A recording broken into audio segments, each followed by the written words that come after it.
এই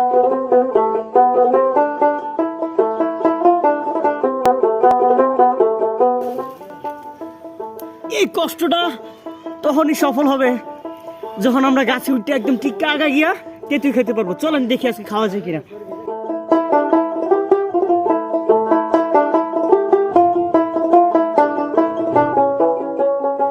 অবশেষে ফাইনালি ঝুঁকি নিয়ে আমরা ঠিক গাছের ঠিক আগায় আছি, আর এখানে তেঁতুলগুলা ঝুলে আছে।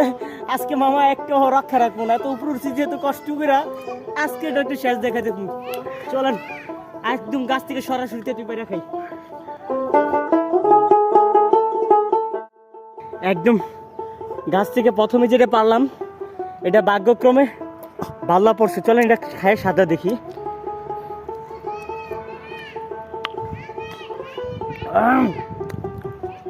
কত রচুক্কা না।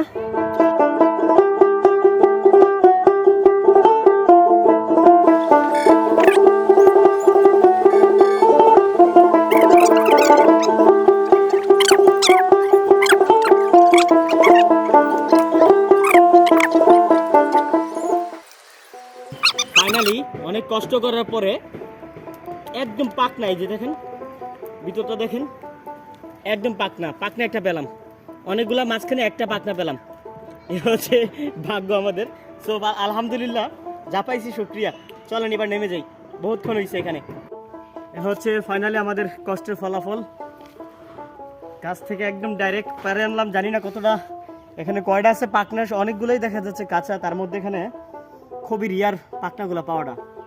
সো যাই হোক আলহামদুলিল্লাহ।